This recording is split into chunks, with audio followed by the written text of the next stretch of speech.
নমস্কার, সবাইকে স্বাগত আমার স্বপ্না খোঁজ এডুকেশন চ্যানেলে। আমি সুজিত কুমার মাইতি, ইতিহাসের শিক্ষক। চলে এসেছি আজকে দ্বাদশ শ্রেণীর একটি বিষয় নিয়ে। আজকের বিষয় চতুর্থ আরব ইসরায়েলের যুদ্ধ।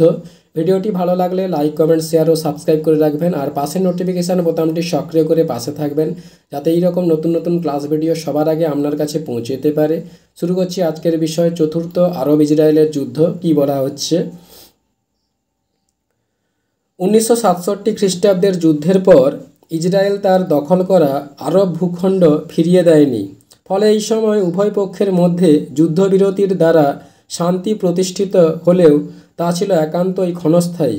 1973 খ্রিস্টাব্দে আরব ইসরায়েলের যুদ্ধে তার প্রমাণ মেলে।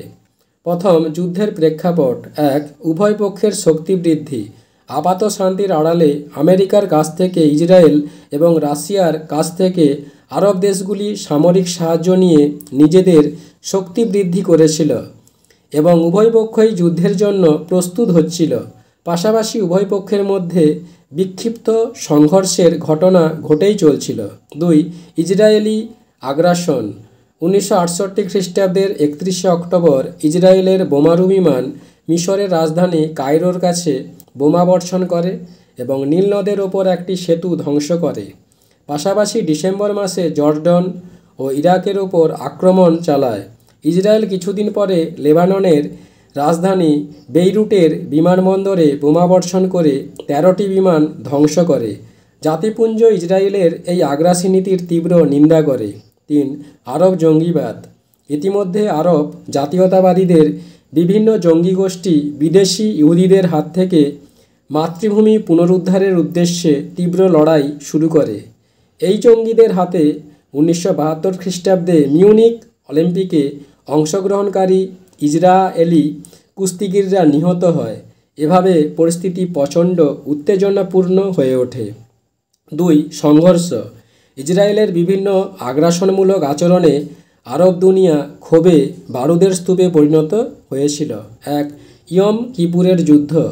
এই পরিস্থিতিতে 1973 খ্রিস্টাব্দের 6 অক্টোবর মিশর ও সিরিয়া যৌথভাবে ইসরায়েল অধিকৃত অঞ্চলের ওপর বোমাবর্ষণ করে। ইহুদিদের বার্ষিক ইয়ম কিপুর উৎসবের দিনে আরবরা ইসরায়েলের কাছ থেকে তাদের হারানো অঞ্চল পুনরুদ্ধারের উদ্দেশ্যে আক্রমণ শুরু করেছিল বলে এই যুদ্ধ ইয়ম কিপুরের যুদ্ধ নামে পরিচিত। দুই, ইসরায়েলের প্রাথমিক বিপর্যয়। মিশরের বিমান ও স্থলবাহিনীর আক্রমণে ইসরায়েল ক্রমে পিছু হটতে থাকে। মিশরীয় সেনা সুয়েজ খাল অতিক্রম করে সিনাই পর্যন্ত অগ্রসর হয়। সিরিয়া চারদিক থেকে ইসরায়েলের নিয়ন্ত্রণ রেখা অতিক্রম করে ইসরায়েলের দিকে এগোতে থাকে। সৌদি আরব, জর্ডন, ইরাক, টিউনিশিয়া প্রভৃতি দেশ মিশর ও সিরিয়ার সঙ্গে হাত মেলায়। রাশিয়াও আরব রাষ্ট্রগুলির পাশে দাঁড়ায়। এভাবে যুদ্ধের প্রাথমিক পর্যায়ে ইসরায়েলি বাহিনী প্রচণ্ড বিপর্যয়ের মুখে পড়ে। তিন, ইসরায়েলের প্রতি আক্রমণ।